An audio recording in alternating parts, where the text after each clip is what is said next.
It's time for Cats Talk Wednesday. Small town and big city joined forces. Vinny Hardy of Lynch, Kentucky, and Terry Brown of Louisville, Kentucky, team up to give you free-flowing, laid-back sports talk. Focus on Kentucky Wildcats, as well as pertinent information in the NBA, NFL, and Major League Baseball.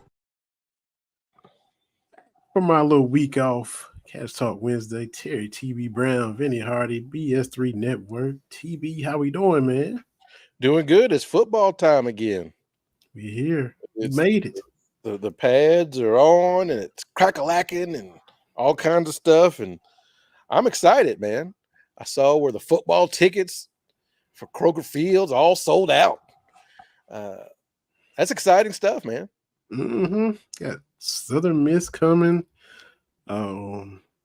We already had a little week 0 to get everybody started, and now Kentucky's playing. Got to wait till Saturday night, but that's all right. Yeah, Kentucky and Southern Miss couldn't even get week 0 out of our mouth, and already had insanity with Florida State stubbing their toe across the pond in Ireland to G Tech, man. And Florida State is that team where it's like we tell our kids how good they used to be. Because they went something like 20 years with 20 straight like top 5 finishes in the AP poll. That's insane. They finally got a couple of championships under Bowden, and I know they won with Jameis, but a lot of, as the kids say, a lot of mid going down into Tallahassee here lately. And then Georgia Tech, how crazy is Georgia Tech? We don't think of Georgia Tech being a football or basketball powerhouse, yet they got a lot of Hall of Famers coming out of Georgia Tech. Yeah. Calvin Johnson?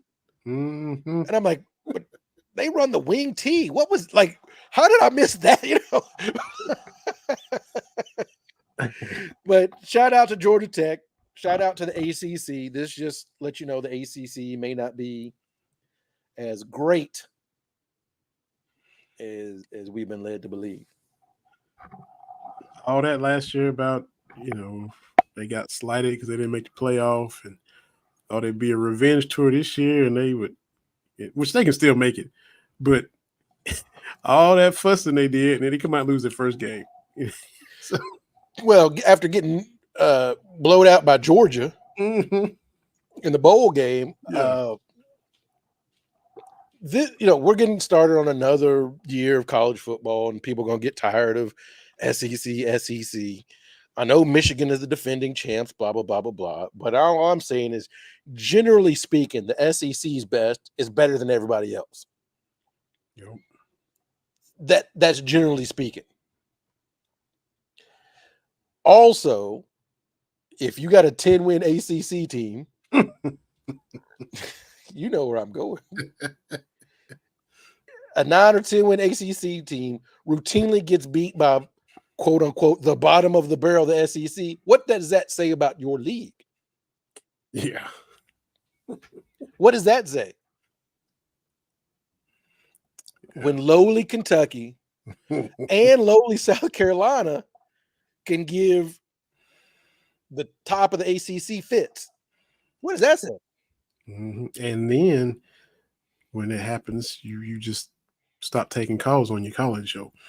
Let's talk about it. About it. My first introduction to Dabo was years ago. I think maybe his first, second year at Clemson. And it was some bowl game. I don't know if it was Sugar Bowl or something. And Clemson's getting boat raced 42-0 at halftime. And so the sideline reporter comes up to him, what are you going to do? And he did his all shucks kind of, I don't know. Like, you got any ideas? It was charming. I was like, because what do you say? You down 42-0.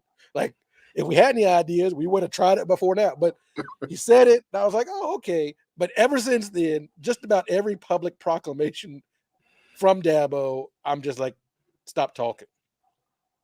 So Dabo is going to have a coach's call-in show where he doesn't take calls. where he doesn't take questions, then what is it?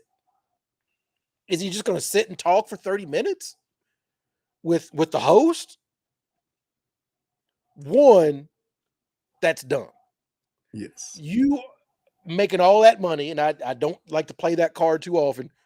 You can sit and you can get, you're not even getting yelled at, but you can have somebody be snarky for 30 minutes. That's all it is. Every coach has had it. You know, we've seen Nick Saban go back and forth with callers. Mm-hmm. We've seen Coach K go back and forth with callers. We have seen Coach Cal go back and forth with callers. Mm-hmm. Just sit up there, man. Just like, because for me, this sets a terrible precedent. Tyler from Spartanburg and all those people like him now think that they can put the coach on the run. And buddy, that you are not going to be long for that job. Yeah. If you're that thin skinned. Yeah. That's crazy. So that's wild to me. Like, yeah, we're not taking calls. Don't do the show. Yeah. But you got to sponsorship. Like, then what is it? What are you going to do? They went back and forth. You know, Tyler said what he said, and you making $11 million, and even said you gotten arrogant, and which he knows Clemson more than we do, of course. He was talking about since 2018, something's different about you. You changed. He even said, I know you're a man of faith, this and that and the other.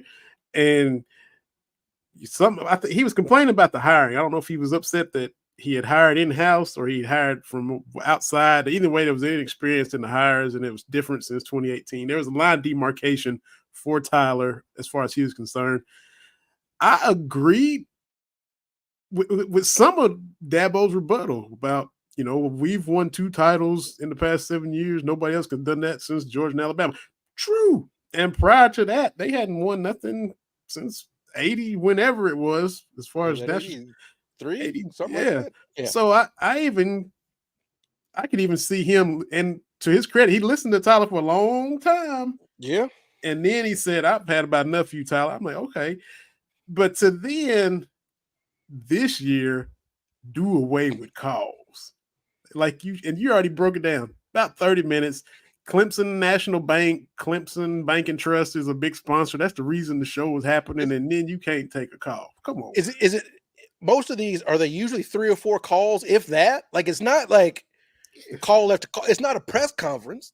Oh, because the caller says their piece, the coach gives you some gobbledygook, and then they've got to thank you to Gatorade for sponsoring us. Thank you, thank you so and so automotive. Like, it's not even that. Like, it's not that bad. That's the whole thing. Because that's what I said. Remember, Cal stopped doing it. Yeah, stop doing the call-in show. Yeah, and I'm like, no, man. Like, I know you don't want to.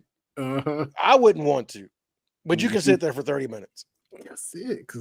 Because I listened to Stoops Monday. It was Tom talking about, well, this coming Saturday is Southern Miss and it's UK healthcare, and we maybe take a call, probably not.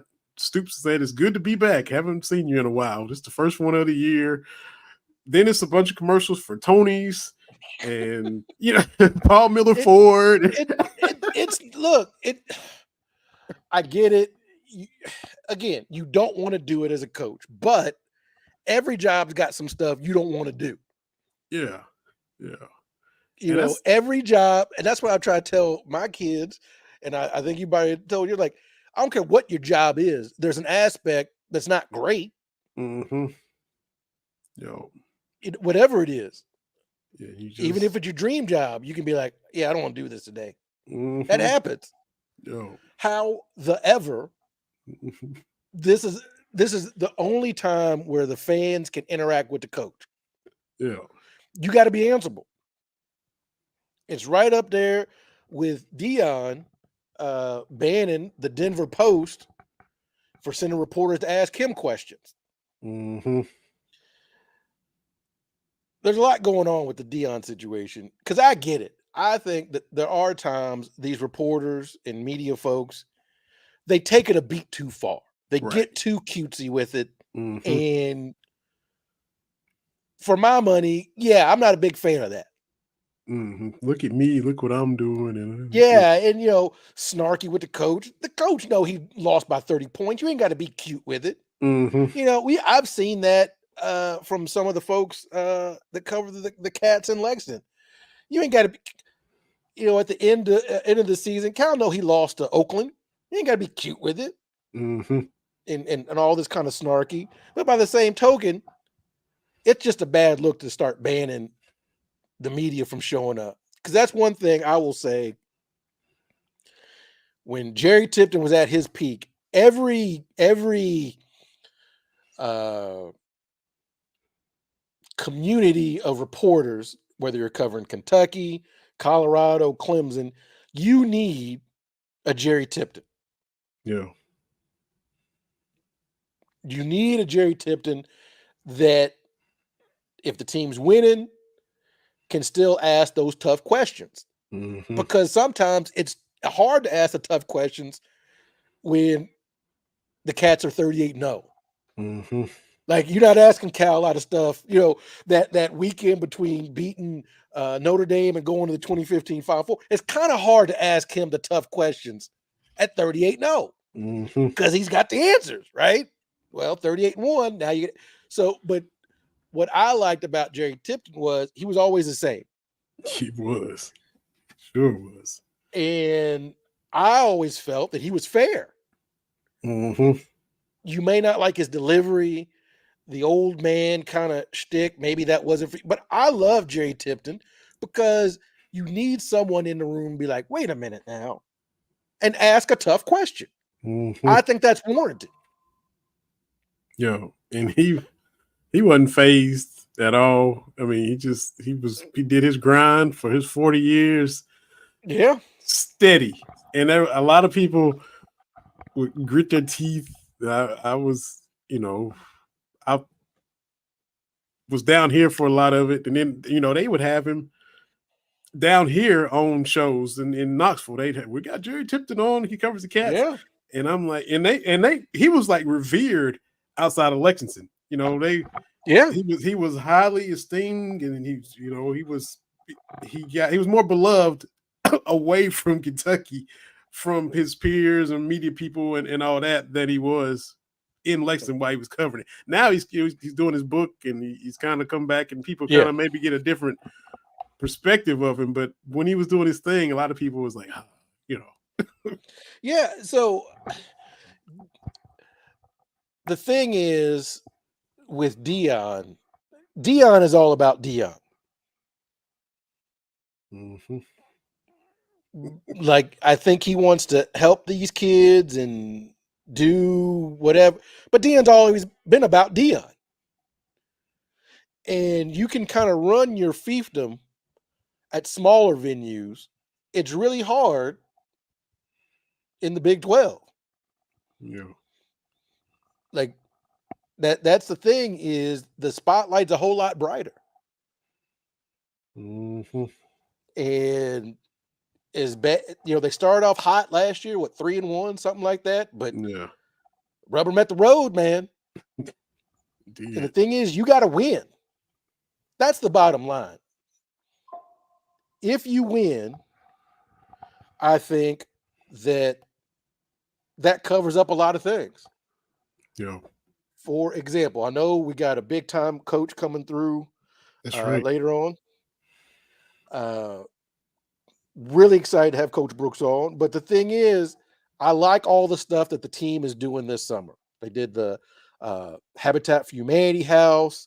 They've done a lot of stuff in the community.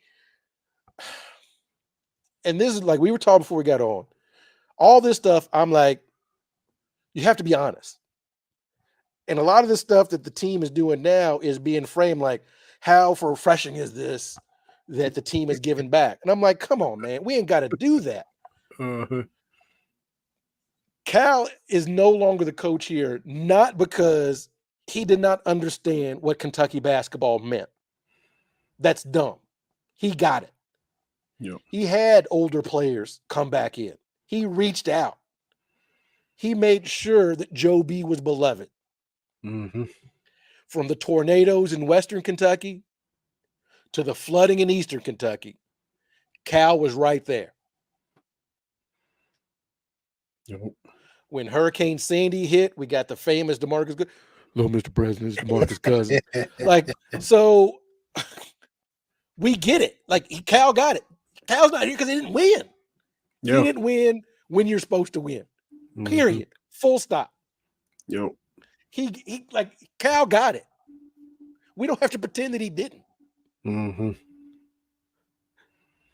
But that's true.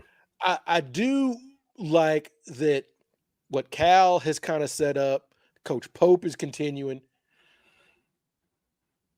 That this team means something to the fans.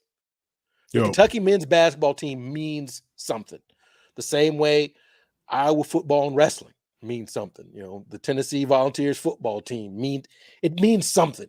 And you may not even be the best team on campus because right now men's basketball isn't at Kentucky. It's Coach Skinner.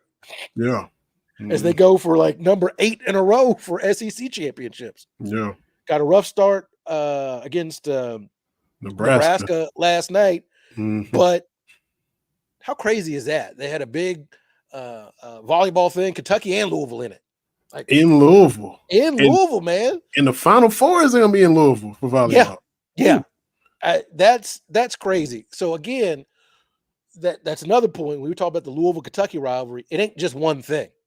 And Kentucky was leading in that first set. Let it slip, you know. Yeah.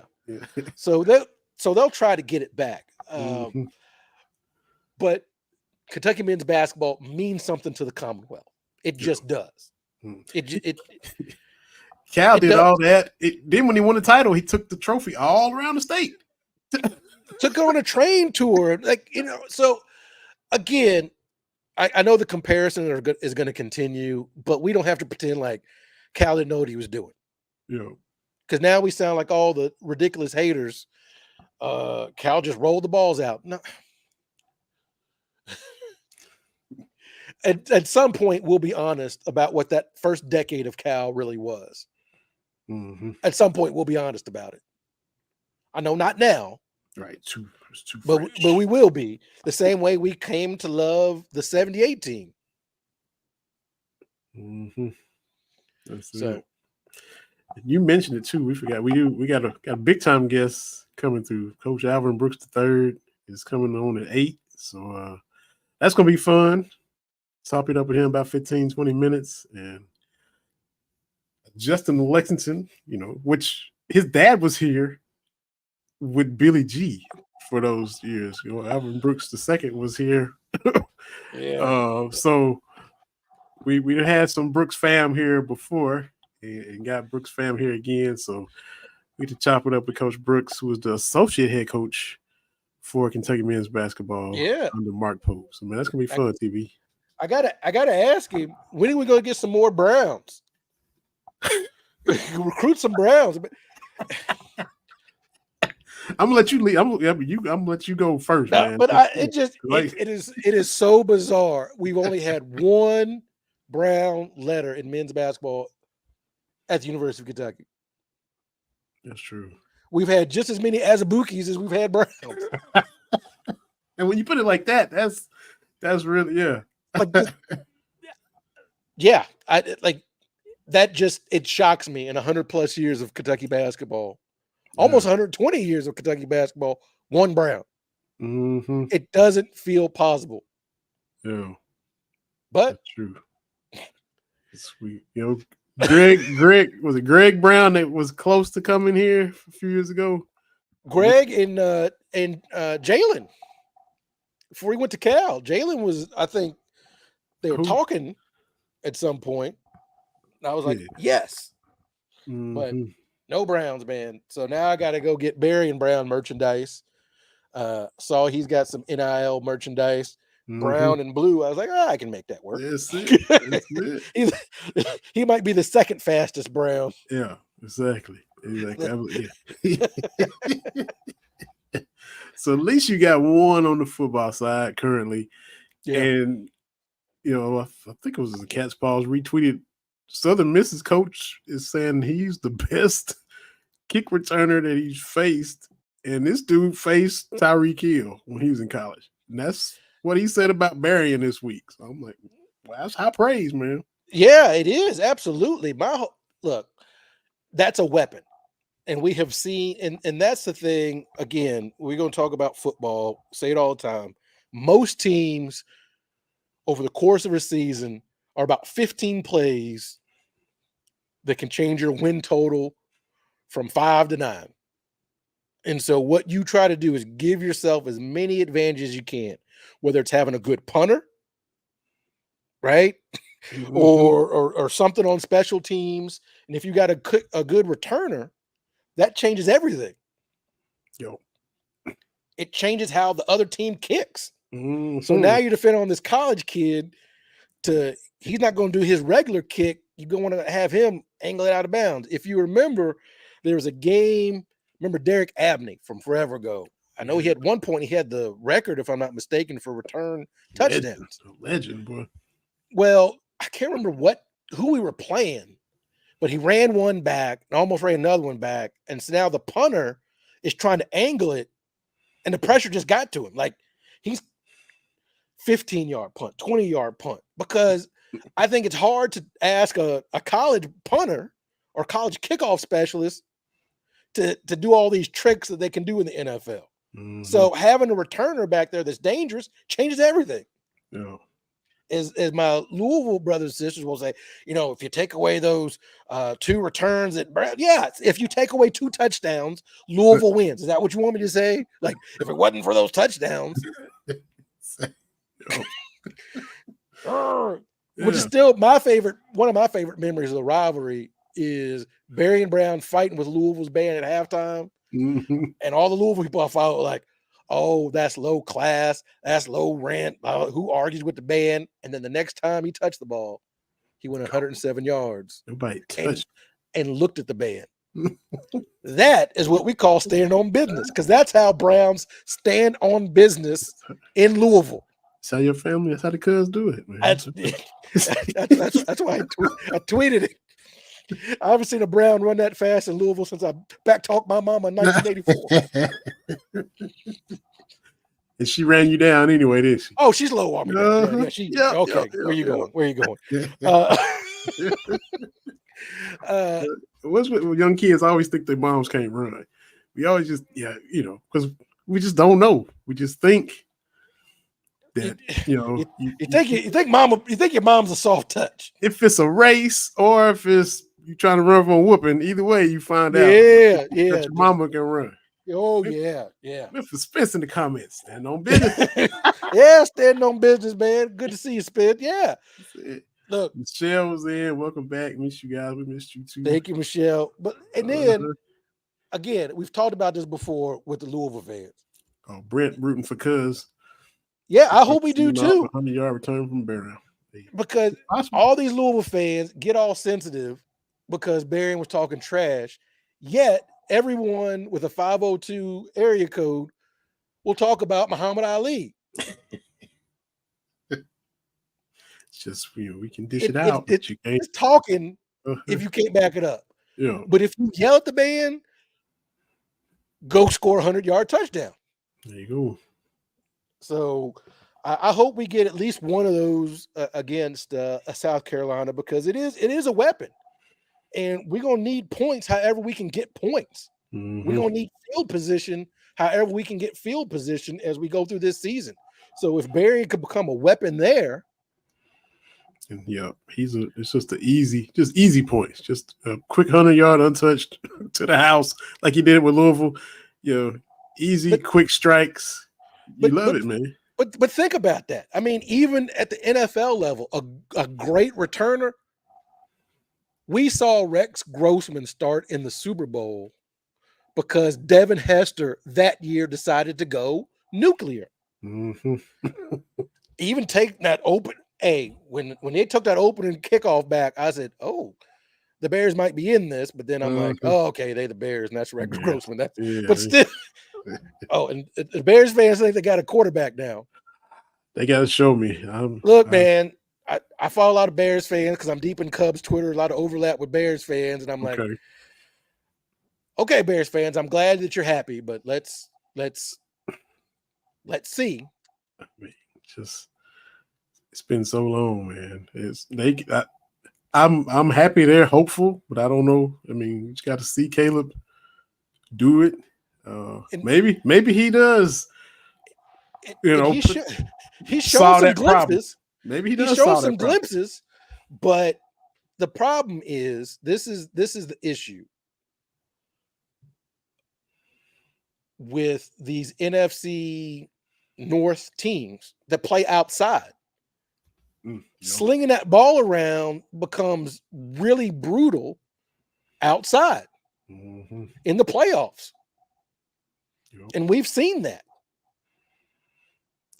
Chicago's outside. In Green Bay, half the division's outside. Yeah. So that's the thing. Playing outside, you can't be slinging that thing 50 times. Yeah. I mean, if you watch when Favre was at Green Bay and Aaron Rodgers, when they won, they were not slinging that ball. They had Edgar Bennett rushing him. They had Amon Green. That's a lot of putting the ball in the belly because you simply can't do it when it's that cold. Dorsey Levens. Yeah.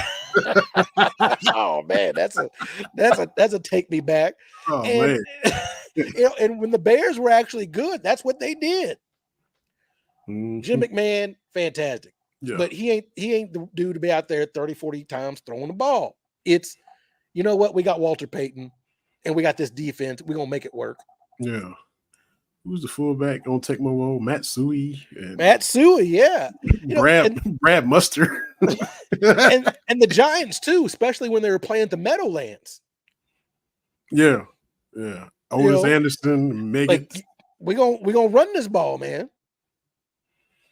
That's how it goes. Yeah, Brent, we got South Carolina and then Georgia. It's a tough start to the season. We got to get Southern Miss out the way as we preview Southern Miss. For me, this is a game. How close do I have to pay attention in the second half? You know, that's my whole thing about these kinds of games. I don't want to be sitting on the edge of my seat in the fourth quarter. I want to be able to, if I want to flip, check something else out, I'm going to do it. I don't want to be against Southern Miss on the edge of my seat, please. I don't want to have to pay attention because the cleaning's coming back. I don't want to continue to nervously clean throughout the whole game now. I don't want to do that. Give me nice and comfortable. Couple of scores, build a little bit of momentum so we can get ready to head to South Carolina's home. South Carolina. Yeah. But still, we got to play South Carolina. So but first things first, got to handle business. And Southern Miss was 3-9 last year. Got a lot of holes they're trying to fill all over the place. You know, they got we talked about Florida State earlier. Their starting quarterback is the dude that transferred from Florida State. So I think he played against Louisville, if I'm not mistaken. After old boy got hurt for them, I think he stepped in and played and all that. So, but yeah, it's for those that mess with spreads and all that stuff, Kentucky is favored by a lot. So hopefully they can win by the however many, 25, 26, 28, however many it is.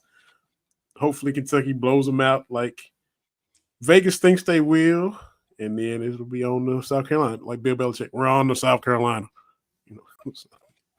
Right. So just take care of business this weekend. Give me a little bit of time to get acclimated to the new team. Now you talk about Georgia has that Carson Beck is back. You know, the previous quarterback was there for 100 years. That Stetson Bennett is gone. He's finally, I think, with the Chargers or the Rams or something. But Beck is good. Yeah, Beck is back. That's why Vandergriff is here, because Beck is good. I like Stetson Bennett. He was in college for 8 years and come out with nothing. Like, how do you even stay eligible if you're not anywhere close to a degree? How does that even work? But whatever. Whatever. I ain't going to yuck nobody's yum. He had a good time, won some championships. Yeah. He's in the NFL, so there you go. Hey, his Good Morning America interviews after the championship were great, man. Yeah. I was all ready for Stetson Bennett, Subaru Hyundai. But he's in the NFL. Yeah, he hanging out up there, man. Yeah. Hanging out with Matt Stafford and all them. Look, ESPN just tweeted out that Caitlin Clark breaks the WNBA rookie single season record for 3-pointers. Wow. She surpasses Ryan Howard, who knocked down 85 threes in 2022. So Caitlin done broke one of Ryan's rookie records. Oh yeah, I forgot that Look at they're playing right now. Playing Connecticut. Ooh, up 33-26. Connecticut's tough. Connecticut's one of those teams I was telling you. I think that they're in that championship chasing mode. So I would say Connecticut, New York, Seattle, and Minnesota. I should say Minnesota. Yeah. The Lynx are my title contenders for the WNBA. Look at you. I didn't mean to interrupt with that, but I just saw that. And No, I didn't realize she broke Ryan's record either. We were talking about Ryan before we started. So, yeah. And you said Caitlin figured it out, and clearly now you wanted her to get more buckets. She just she might be fixing to do that. And the thing is with what Caitlin is doing this year with the Fever started to figure out, it's kind of like Victor Wembanyama, right? In the NBA. He was great last year as a rookie. And that's probably the worst we will see him for the next decade. I was just looking at the NBA Dunk Week, and it was his reel, and it's just ridiculous. Yeah, it doesn't seem like a real person, right? Like it's wild. So look at it. I told you before we got on, I've been watching WNBA just about every night.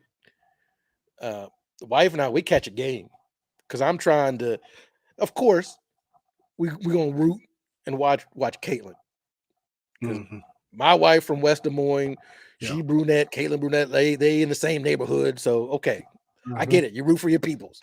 But just watching the rest of the league, and they got some really cold players in the league. They really do. Absolutely. So like you said, the playoffs are coming up, and the layoff is over for the Olympics, and so it's all gonna start sorting itself out. In your opinion, maybe a contender slipping down with the Aces. Maybe they're not contenders like they were. I don't have a frame of reference for how they looked previously. Like I didn't watch enough to say, but it just looks like there's stretches where it's just like, Asia, go figure this out. And because she's good, very good, I feel she's going to be MVP, but still, that's a lot to ask. So I don't know. I know Chelsea Gray has been injured and out, and she's come back. She played in the Olympics. I'm not sure if that's got some of it or what it is, if they lost anybody else from those championship teams. But right now, the Aces don't look great. Their point differential is like 3 points per game. It was 12 something last year. I read this earlier today. I don't know off the top of my head, but I just read. So they're not as dominant as they were last year. They can always turn it on, right? We have seen great players say, I got this, but I just think it's going to be a challenge because there's really good teams in the WNBA. Okay, I got SEC Network on, and former Cat Randall Cobb is doing his thing now as an analyst. He is on Out of Pocket, looks like with Alyssa Lang, and they just had cousin Barry on and Dane Keeler, like a little segment with them on the show. So well, good. Hey, Kentucky gonna make some noise this year. I think we would say 8 wins that we went with last week or 2 weeks ago. I think that's fair. But again, anything between 5 and 9 is out there. To me, you have to win those small plays. Yeah. If Ole Miss gives you the game, take it. Don't be lackadaisical during some of these other games. Yeah. They do what they're supposed to do. 8-4 is right there. Just by handling business. Stand on business, you can go 8-4. That's all I'm asking for is just give me a stand on business 8-win season. And that puts you in position to jump up and knock somebody off. You know, a Ole Miss upset or Right. a Tennessee, Georgia Tech. The 4 teams that are better than you, if you handle the other business, you have a chance.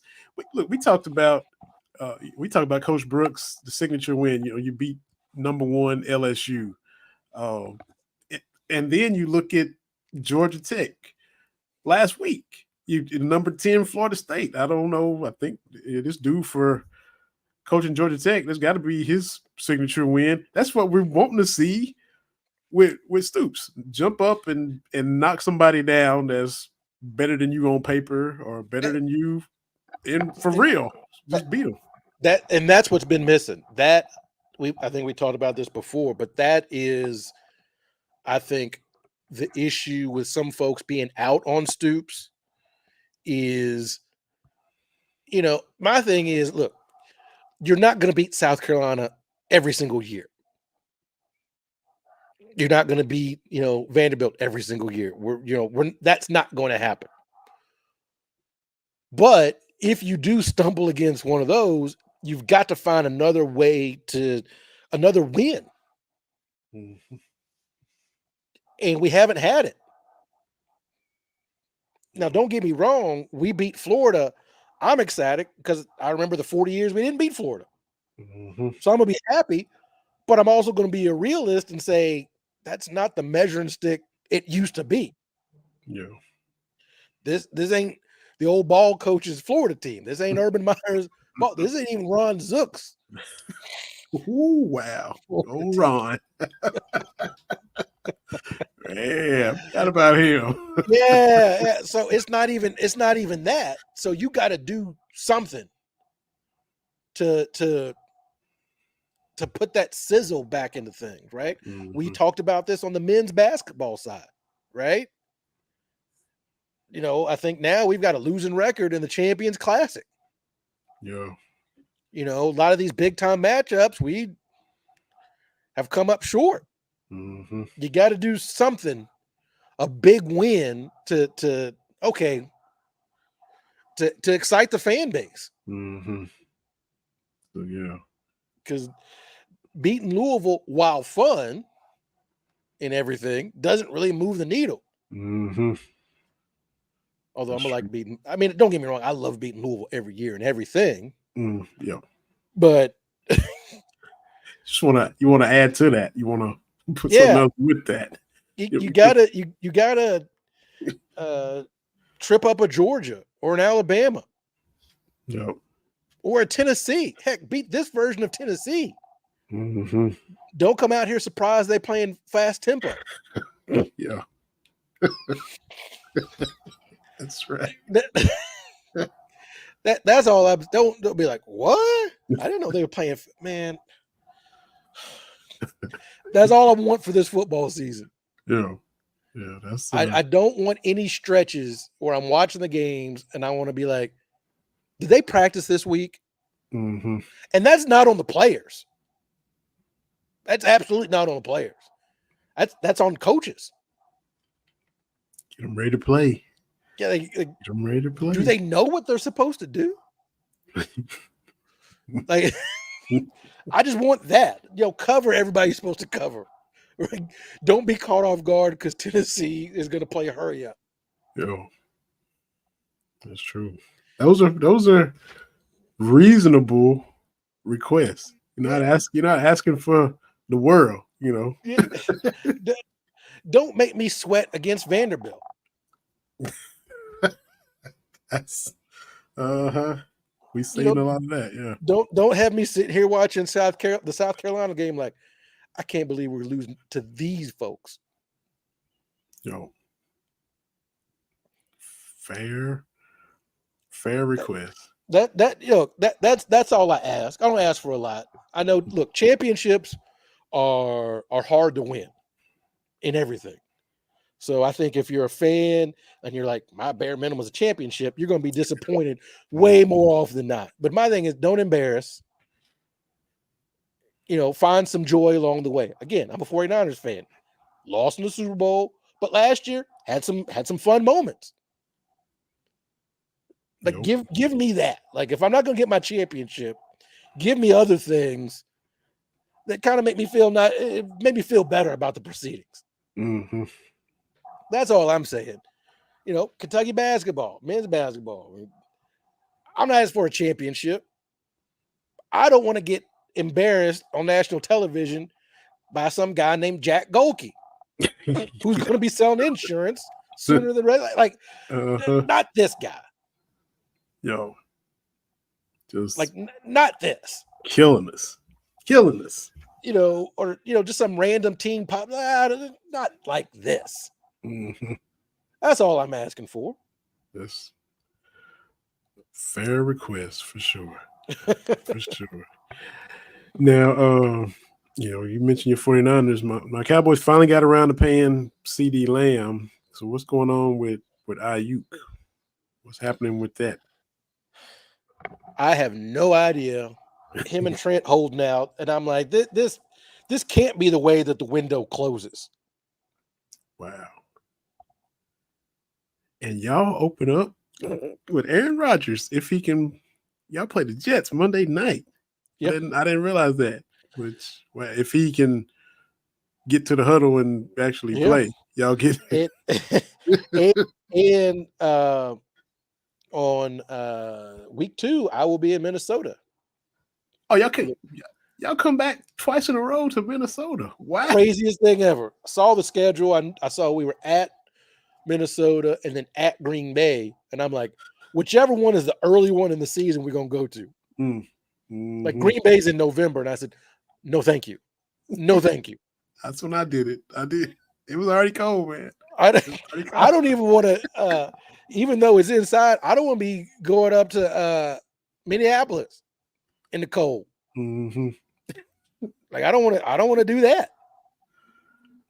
Man, so week 2 and Minneapolis again. Yeah, y'all will get them this time, man. Y'all get. We had Kirk Cousins looking like all pro, baby. He was nice and comfortable in that pocket. I was like, you gotta, man. Come on now.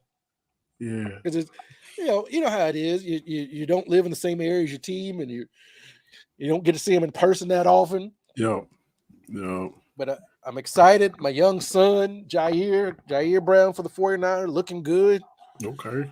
So, look, I know, like I told you, this may be the last year, the last dance for this group.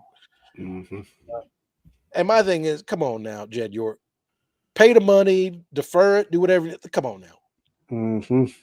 Yeah, that's it. It's Jerry Jones said we was all in right after Green Bay knocked us out in the playoffs. We're all in.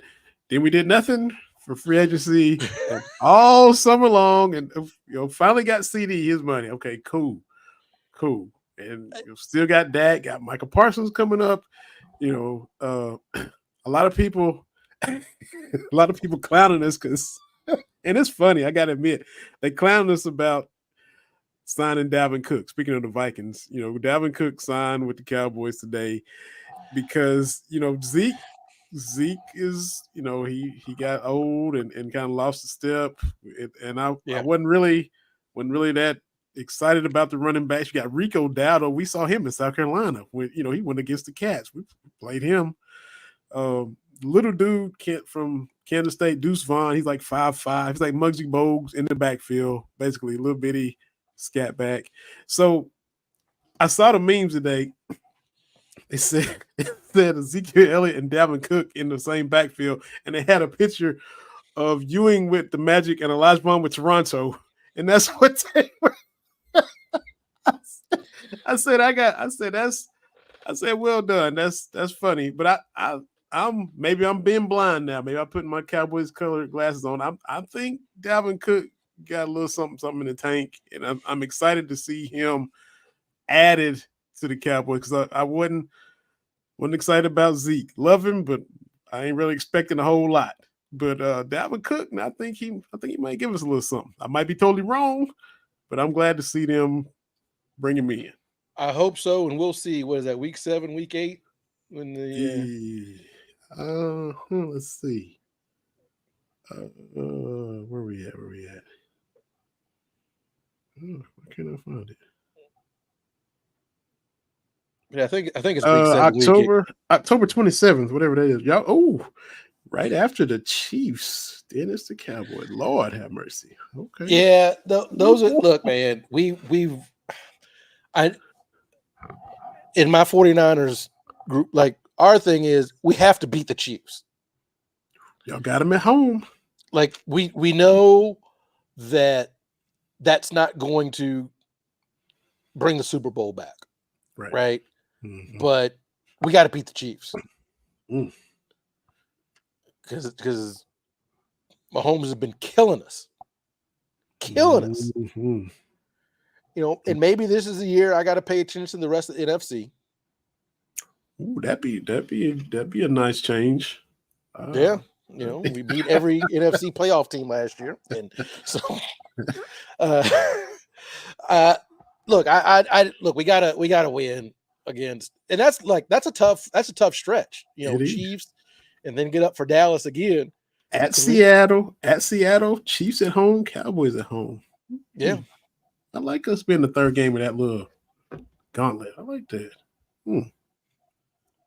Yeah, I just need y'all to go on trade Ayuk to Pittsburgh and weaken the roster that much more. just pay him the money, man. Like, what are we doing at this point? Rosters have been set. Like, just pay him his money so we can get this thing going, man. So let's see. We are at Cleveland.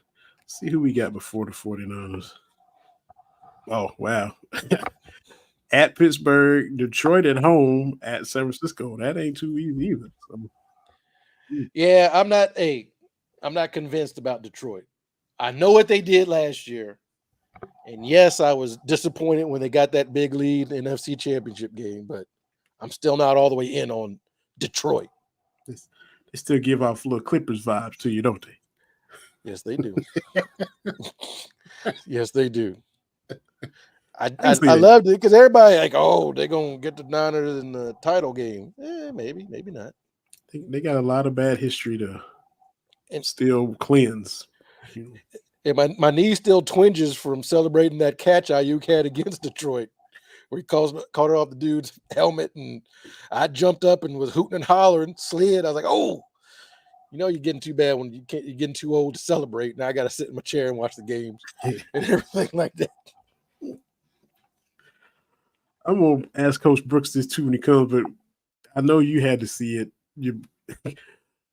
LeBron saying Bronny can't call him dad at work. You got to call me Bron 2-3 or GOAT while we're in the facility. He said when we leave and the door closed, then I can be dad. Can't be saying, Dad, I'm open on the break. That's what he says. I don't know how it's going to work, but whatever. The Lakers going to be entertaining. That's why we still on national TV more than anybody else. 39 times on national TV. And not the Clippers, but the Warriors have like 34, I think. Whatever, man. Like, I don't know how this is going to work. LeBron is almost 50. He got a son. Like, I don't know how this is going to work. I don't know what JJ Redick is going to like.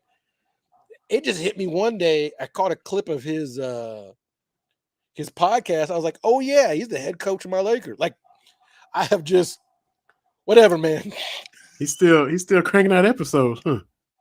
No, it wasn't a new one. It was It was Richard Jefferson basically getting tired of people crapping on the 2004 Olympic team. Okay.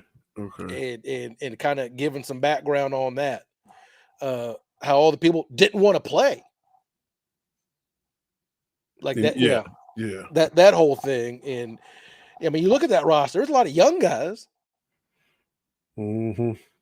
Yeah. And no point guard. Your point guards were Steph Murray and Allen Iverson. And buddy, those guys ain't set the table for much besides their own shot. Oh, Marbury, yeah. Which is fine. I'm not knocking those guys, but you have to have a point guard. You do. So RJ was defending that or tired of everybody bashing that.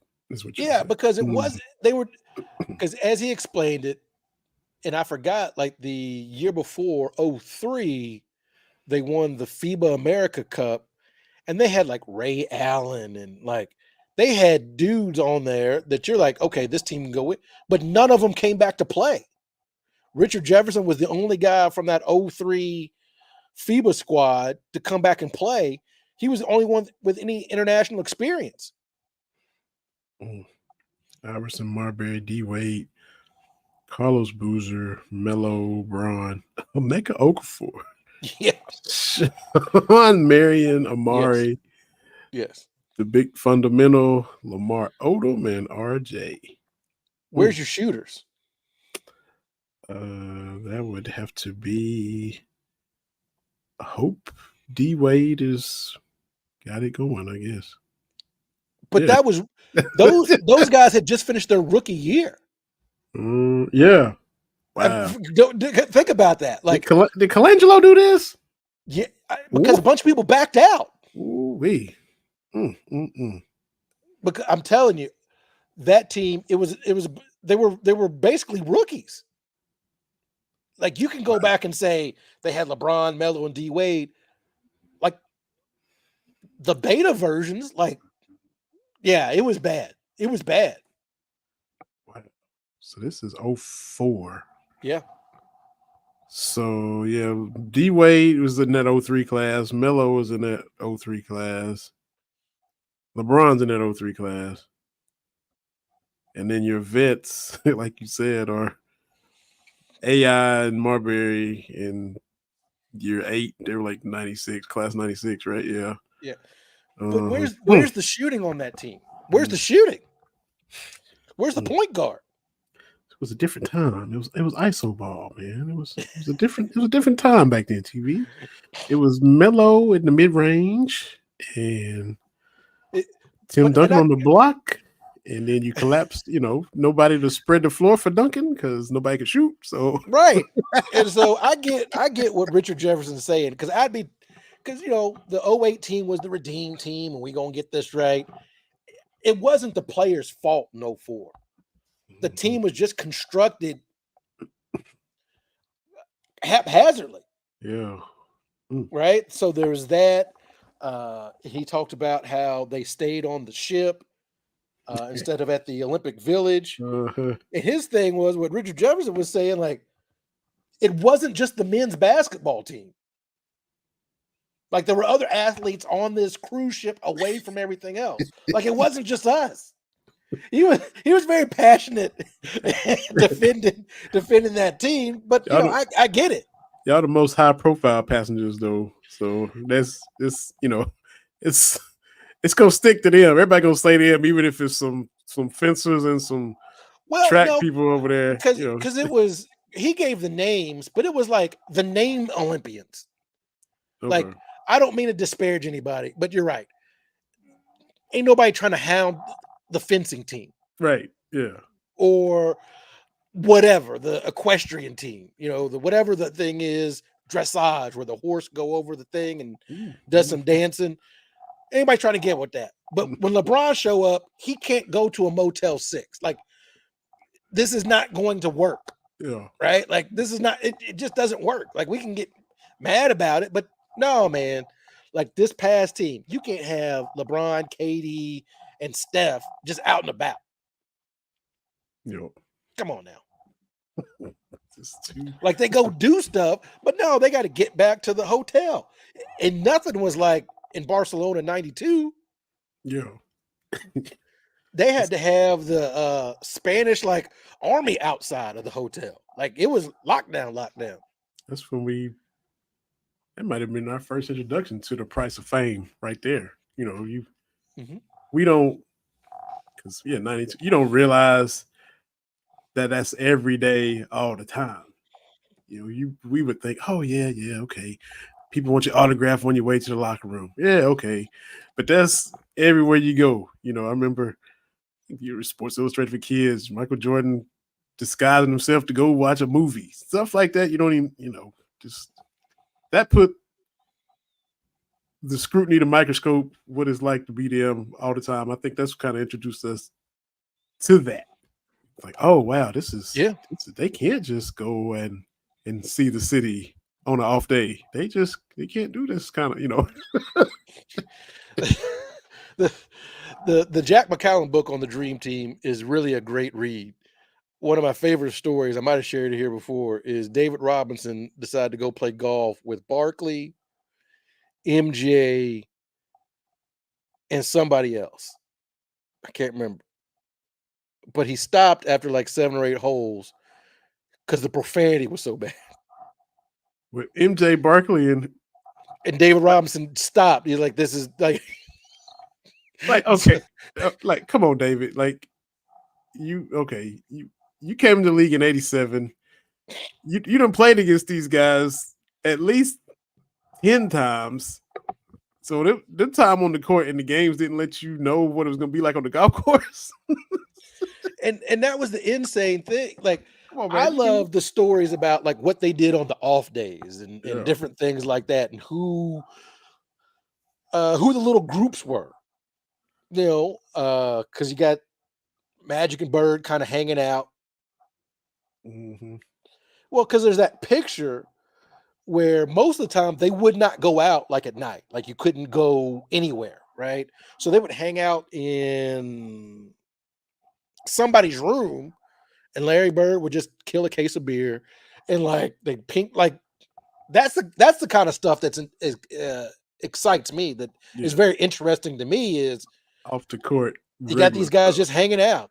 Charles Barkley is being Charles Barkley, and just because I think John Stockton brought his family, so he was like off out and about. And there's that funny story: the bus is going from the hotel to somewhere and gets caught in traffic with all the players on it. So Stockton and his family get off and start walking, and no one knows who he is. He's just a 6-foot white guy walking down the street. And like, he didn't get stopped at all. Yeah.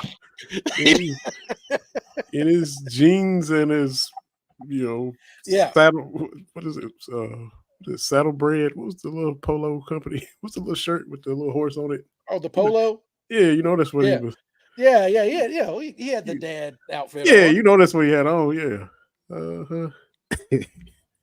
Just easing through, making his way. Broad daylight. Nobody even worried about it, man. That, and I also, while reading the book, I felt a little bit sorry for Christian Laettner. Because and the thing was they didn't want him on the team. And so he was kind of left to his own devices. And it stinks for him, but chuckles. I chuckle a little bit at it. Like he was just doing his own thing. Like, like Chuck Daly didn't hang out with him. Like he was just doing his own thing, but he was responsible for the luggage. So did they want Shaq? They didn't want any college players. They don't. Okay, all right. So because that was the thing, they had no time for the college guys. You got to find that Mashburn clip talking about Larry Bird. If you remember, the first time they scrimmaged the Dream Team and the college kids won. Mm-hmm. Partly because Chuck Daly rigged it so they would win. And then as soon as the Jordan M got serious, he called the game and left the score up there. And Mashburn, I need to find that clip and share it with you, because Mashburn was like, no, because now the press comes in and sees this, and Rodney Rogers, who was really, really good, by the way. Mm-hmm. Rodney Rogers was basically kind of yapping at Bird. And so the next day they played, Larry Bird gave him instructions of what he was going to do. I'm going to get the ball, like told him what he was going to do, and then did it. Like, this is bad back and all, boy. and that's what kills me when people look at different players like Larry Bird. Oh, he was humble and work hard. What Larry Bird? All you got to do is Google Larry Bird trash talk. Dominic Wilkins got some stories. Oh man, yes he did. Like, what are you talking about? Larry Bird, he was humble. With what? With what? He like I gotta find it because Mashburn was just like, oh, they gave us the business the next time out. For sure. For So, sure. Hey, our big time guest is backstage in the BS3 Network green room. We were talking yesterday how we have former players on, former coaches, but never a current staff member when it came to Kentucky basketball. Well, that changed tonight because we got AB3 Coach Alvin Brooks III, associate head coach for Kentucky. Coach, man, appreciate you. How you doing? Man, I'm doing great. I appreciate y'all having me on. we thank you so much for joining us, Coach. Absolutely, man. No problem. I need to work on my background. Y'all have elite backgrounds over there. I got a few Kentucky basketball trinkets behind me, and Vinny does too. So welcome to the family. Let's get that out the way. Welcome. Thank you. Man. It's a blessing to be a part of the family. Thank you. Y'all adjusting to Kentucky, transitioning good to Lexington and everything? Yeah, it's been great. My family is here. They weren't here for like the first month and a half or 2 months, so it was a little difficult then. But now that my family's here, we have 2 young boys that are 8 and 10 years old. They've started school, and so I think now things are starting to become a little normal. There you go. I know TB got some questions, but I'm just gonna say, on August the 4th, I saw you and your lovely wife tweet out the anniversary collage. Yeah. And I was the guy in the comments that replied to you because my wife and our anniversary is also August the 4th. So happy anniversary. Yeah. Happy anniversary to you as well. I remember that. Yeah. I remember. You have a lot more years on us, though. Yeah, she's been putting up with me for 23 years, Coach. So, hey. Yeah, we only mine's only 12. So okay. Hey, y'all get there, man. Y'all on your way. True. Sure. Very true. Yeah. So But TV my man, question, Coach Brooks, is you've got the team assembled. We see all the wonderful things they're doing. How excited are you all with this group of men to kind of start this new chapter of Kentucky basketball? I think we've been blessed to have young men that, first of all, they want to be at Kentucky, and so anytime you have student athletes that want to be somewhere, you have a chance to do something special, and they've all been very coachable, and they've all been very teachable, and I mean they're servants. Like I told them, we went to Hazard, Kentucky, and we worked outside on houses, and it wasn't easy. I mean, the sun is out, and they're building walls and painting, and I mean, you're doing like real work. And to hear not one person complain, like that's a special group, because not many teams, if you take them out there to do what we did, not many teams, first of all, will have everybody together doing it together, but there wouldn't be many teams of guys that's complaining, and we had guys that was willing to help, and they did it with a great attitude. That's awesome. And that's beautiful. We love seeing it because, as Coach Pope said, this is the Commonwealth's team. This is the state of Kentucky's team.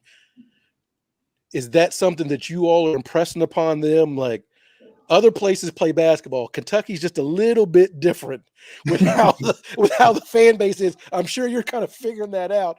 We're a little bit different when it comes to putting the fanatic in fan.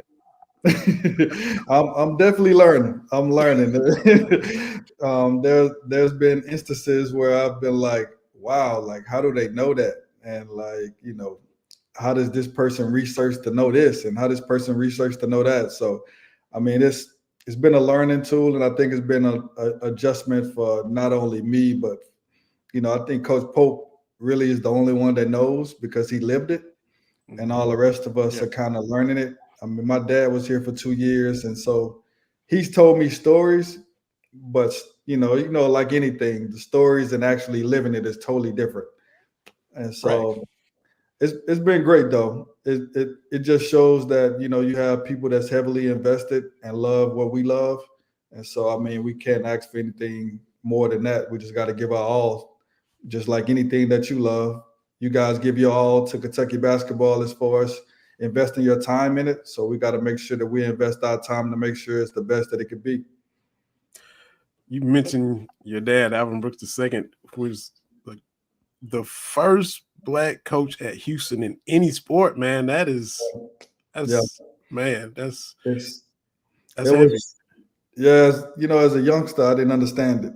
Yeah. And so I was in high school when he became the head coach. And, you know, you read about it, but I didn't really think about it at that time. But now looking back on it, you know, it's a special moment. And, God chose us to be a part of some special things. And for him to be the first minority head coach of any sport and also having an opportunity to coach against him in the Final Four, I mean, it's so many different priceless memories that, you know, our family had a chance to see. For sure. So did you get up to Lexington at all during his time there? Did you visit or pop up? Just one weekend. So I was coaching at Bradley University at the time, and I actually came during Daniel Orton's. It was Big Blue Madness. Daniel Orton visit. Okay. And at the time, I was dating my wife, Tiffany. I was just dating my wife at the time, and so I called myself bringing her here to like show her what college basketball is all about. And then I remember going to Big Blue Madness and saying, no, this is not college basketball. This is something a little bit different, what they do. It's a little bit different. Yeah, this is a little bit different. Maybe I'm showing her the wrong things. But it was a great experience. I'll never forget Daniel Orton walking into the arena and everybody just chanting his name.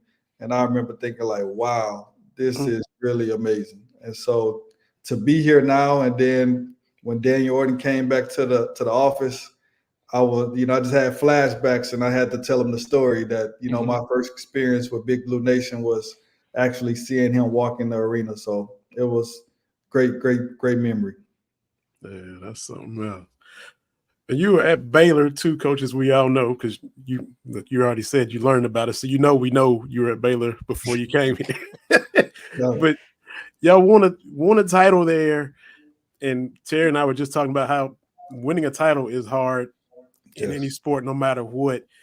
You had COVID on top of that, and y'all still found a way to thrive when a lot of programs were struggling. So what was the secret to how y'all were able to do what you did under those circumstances?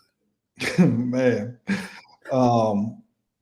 Players, first of all, we had really, really, really good players. And then I just think, and in my personal opinion, I've been blessed to be a part of 3 national championships, and we were connected, and we were a very connected team. I think, at the time we were the #1 defense in the country, and then we had COVID and we missed like maybe 2 weeks. Mm-hmm. And so I think, under that circumstance, it was really, really hard, but we had a lot of veterans. And so we had everybody in our top 8 was in our program for 2 or more years. And so the experience that we had and the fact that we had guys that could make shots, we finished the season as the #1 3-point percentage shooting team in the country. And so we had guys that could make shots. And, obviously you add that with great defense, the way these guys competed on defensive end, it was just, a recipe for a national championship that year. So the goal is to make sure that we can repeat that here. So that's the biggest thing. And so following that up, you talk about the experience you had at Baylor this year. Everybody's brand new pretty much across the board. How do you quickly kind of get the team to gel and to buy in? I know we got a lot of great young men, but how do you all kind of prepare? Like, you've got to go to some really tough places to play. You've got Duke early on, and no matter where Kentucky goes, those opposing fans, that opposing team, they're trying to make their mark against Kentucky, no matter who we have out there. Yes. So how do you kind of get these guys mentally ready? I know they've had basketball experience, but this might be a little bit different. So how do you kind of get them ready for those tough games, those Tuesday nights in Starkville? Vinny, you know what I'm talking about, that trip you up. I think the biggest thing is, we have a lot of guys that have played a lot of college games. And so if I know you're going to ask me that question, I'll have the fact for you in front of me. But if you look at our roster, we have, many guys that have played a lot of games. And so they played in some hostile environments before. So you try to make them understand that whatever they faced before is going to be a little bit different. But if we do it together, then it don't matter where we go. And so if we work extremely hard together every day in a practice gym, and we work extremely hard in rep, then when the lights come on and when the fans come around, our habits have to be the same. Mm-hmm. And so it doesn't matter, if we can't be a team to where we play different when we at home than we are on the road. Like everywhere we go, we got to be the same team. And to me, championship teams have championship habits. And so one thing that we've, been saying is we want to have banner behaviors. And banner behaviors, they go with you everywhere you go. Banner behaviors don't stay with you at rep. Banner behaviors travel with you on the road. And so we want to make sure that we build the banner behaviors that we need in order to be successful every day. I like that. Banner behaviors. Yeah. I like that. That'll sell in Lexington. That'll sell, Coach. I like that. Yeah, it can't be a sell. It got to be what we do. And so that's the biggest thing about it is it can't be what we sell. It got to be what we do. Yeah, that all makes sense. Now, we talked about your Houston ties. Did you grow up a Rockets fan, or did you somebody else in the NBA? How did that work? Yeah, I did. I grew up, Rockets and Houston Oilers at the time, Astros, and so I was always a home team. But now I've been blessed to coach quite a few NBA guys. I've had to branch out from the Rockets and kind of support, the teams where the guys where I coach where they play at. So I just, now I'm in a different phase in life. But yeah, I did grow up a Rocket fan. I understand. I'm still rooting for them. Look, after the Hawks traded Dominique for Danny Manning, Elijah Wan was my second favorite player. I've been a Rockets fan ever since, Coach. So that's. Oh wow! I was gonna say Kentucky is the NBA team right here. So who's y'all team? I'm a Lakers fan. Okay. Because I grew up in the '80s. I'm not gonna fake the funk. I'm a Lakers fan because they were winning way back then. Showtime, huh? Oh yeah, love me some Magic Johnson. That's my guy. He's gonna beat you by 20 with a smile on his face. He just looked like he was having fun out there. That's my dude. That's my dude. Oh, for sure. Okay. Sure. Coach, I heard you on a podcast. Think of it, Curtis Birch behind Kentucky basketball when you first got hired early on. You did a lot of body language stuff. You kind of scored the Baylor guys on their body language and how their composure and the way they're carrying themselves on the court. And you talk about habits and what you do, and that's a big thing with what you want the guys to do. So are you kind of implementing that in with the Kentucky guys since you've gotten here, kind of working on how their body language is going to be? Yeah. I don't know if you can see this or not. I don't know, but I wear a bracelet that says same old boring habits. And so the same old boring habits every day. And so to me, when I was a player, my most successful years was when I had the same old habits, same old boring habits. And then when I became a Division I player, I didn't have those same old boring habits, and I played to the level of the competition. And so I use my experience and I help others. And so I have show body language because I feel like the most connected teams win. And if by being connected, that starts with body language. You had an infamous quote that body language screams, it doesn't whisper. And so I try to show our guys, like, even, not just, for yourself, but it's for your teammates. And so if you have great body language especially after a mistake, then that gives us a chance to flush it and move on to the next play a lot faster. And so I've graded a couple guys already and kind of met with them one-on-one and just talked to them about it and actually showed them, like, different NBA guys. I mean, if you look at Steph Curry and, they did it a lot. And Steve Nash is very famous for having the most touches throughout his MVP runs. And so in order to do that, it takes a sacrifice. And, a lot of people are naturally to themselves. And I'm a quiet person, but if you want to win and you want to be a champion, then you got to get out your comfort zone. And, body language is not saying, hey, Vinny or ATB, you're not being a great teammate. It's like, hey, Vinny, ATB, here's your number. This shows that you're not being a great teammate. And so that's the difference between it is, I always like to say facts over feelings. We want to show you facts instead of us telling what we feel you're doing or what we feel you're not doing. Makes sense, man. Makes sense. And Coach, I'm still a Rockets fan, so I'm always looking forward to taking shots at the Mavs, just like Terry likes to take shots at the Clippers. So based on all that with the body language and you being a body language guy, how would you rate Luka's body language? I don't know. I would have to physically do it. I don't want to say I feel like it's one way. I feel like I need to put an actual number to it before I say it. Okay. I just see it. He just whined to the refs a lot to me. I'm just always like, the NBA is a little different. NBA. I don't think our guys understand, like the NBA, they have personal relationships with those referees because they see the same guys every time, so they know their name. So they may be whining at them, but they probably saying their name. Where in college, you don't have that same luxury. You don't know the ref's name. If you listen to college players, they say, "Hey, ref." Well, that's not personal. So whatever you say after "a ref," they may respond in a different way.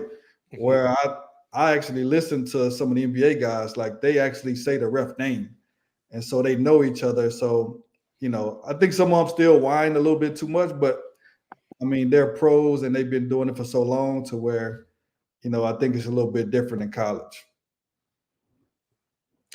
So if the whole staff is playing 21 at the Kraft Center, you got it. You, Pope, Hart, everybody, you taking it or?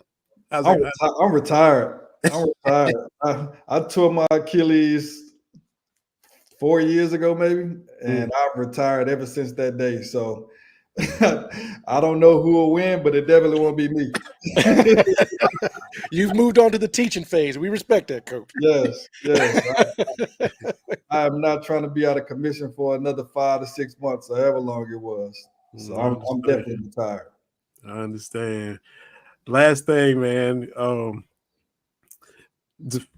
Just the way you guys have come in and had to do so much as far as putting a team together. From everything from the ground up. How did y'all approach the multitasking? Did you ever feel like you were getting out of balance too much as far as recruiting for next year as opposed to building a roster for this year? The constant juggling. How did y'all approach it, and how did you kind of keep yourself balanced? I think the biggest thing was we knew that we were behind. I mean, when we first got here, when I first arrived, I think Travis Perry was the only person that was in the family, and so knowing that, I think we just went full steam ahead to make sure that this roster was good. Obviously, for the 2025 class, we did what we have to do to make sure that we could stay in, but we were so far behind. We had to make sure we knew that you guys wouldn't have cared about us getting a great class for 2025. We had to make sure that we had great players this year in order to compete. So the focus was, this upcoming year first, and we put all of our efforts in this upcoming year first. And then, after that, we were able to switch our focus and try to catch up. And, to be honest, we were behind on 2025 as well. Not as bad as when we first got in, but, you had some coaches that had a chance to build 4-year, 3-year relationships with potential student athletes, to where us, it's kind of like, okay, this is who we are, and this is who, what we represent, and, this is Kentucky. And so, it's been a challenge, but it's been a challenge that we've been willing to accept. And, I'm excited to see how we play this year. And then I'm excited, we have a lot of great young men that are very interested in our family. So we got to make sure that we show them that it's the best thing for them. Yeah. Well, we appreciate everything, Coach. Glad to have you, and wish you all the Absolutely. best going forward. And we appreciate you taking the time to hop on with two dudes you don't even know, and you I appreciate y'all. came and kicked it with us, man. We appreciate you. Now, I appreciate y'all, man. And I'm gonna work on my background, so next time y'all invite me, I at least have something different in my background. Little something different. Yeah. See if they can get you a poster or something around the office. Nah, thank y'all for y'all time. I appreciate it. Hey, we appreciate it, Coach. Thank you, sir. Honored to have you, man. Thank you. AB3, Alvin Brooks III coming through TV. Yeah, man, that's good stuff. I'm excited. I'm excited about basketball, and well, I'm excited about a lot of things. This is going to be a good year for Kentucky athletics. I feel it. The women's soccer team started off 4-0. Yeah, man. Like play some ball, man. They've got that turned around, and I think football, we're gonna get them 8 wins or more. And of course, come October, we're gonna have Big Blue Madness back at Memorial, renovated Memorial. Yeah. Take me back to the old days where we had to sit outside. Look at me. I'm sound like an old man, and my kids will tell me, yes, you are old, but yeah, they let us know, boy. Oh man, that's what hit me too. Is like I'm looking at all these kids and stuff, these recruits and all this, and I'm like, I've got a college student in my family. You sure do. Like, you sure do. It's not just saying, you know what, I could be the parent of these kids playing. I legitimately could. My oldest is out here like this now. Yeah. So yeah, thanks to Coach Brooks. Like I said, I don't think they're going to be caught flat-footed about going into tough environments, but they, the thing I love seeing is that connectivity with the entire team, because this has been on a truncated timeline. There's no veteran to say to the players, this is how it works at Kentucky. To kind of be that voice, but it looks like we got a lot of good kids, young men. I'm gonna say kids because I got a kid, but I'm excited, man. Yeah. How can you not be? Absolutely. So thanks again to Coach. Enjoyed that. Looking forward to all the fall sports. Football is here and basketball is right around the corner. So man, it's gonna be fun from now till spring. TB, it's gonna be fun, man. Yeah, I'm excited. Appreciate everybody that was excited to tune in here and check out the show.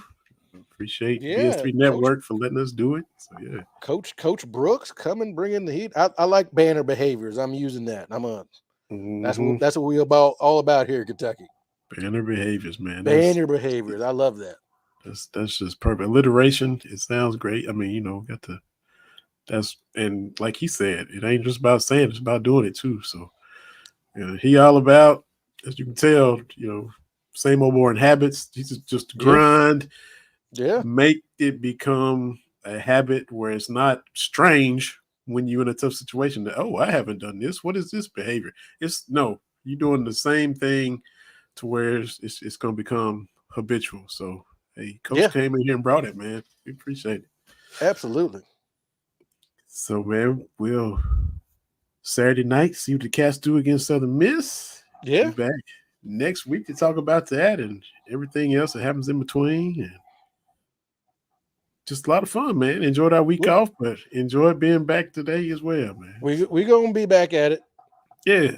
Appreciate everybody that put the comments in, and appreciate everybody that subscribes and retweets and listens on Spotify or watches on Facebook and YouTube and tells your friends about us, and then they come and check us out too. So appreciate all that, and follow us and tell your friends about us. And we appreciate y'all each and every Wednesday coming in here and checking us out. We appreciate bringing the show to you. We enjoy bringing the show to you.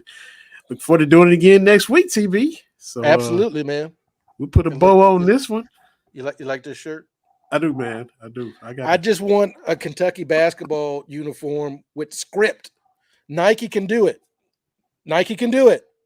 Give me my script uniform, Nike, please. Should have put that in with Coach Brooks. Can we please get this? Please. Hey, that's yeah, they can work on that. Come Yeah. on, Nike. Come on, Nike. Make it happen. For TB, this is Vinny. This has been an episode of Cats Talk Wednesday, brought to you on BS3 Network. We'll see everybody next week. Cats will be 1-0, looking to take down those Gamecocks. We'll talk about it all next Wednesday. Everybody take care. We'll see y'all then.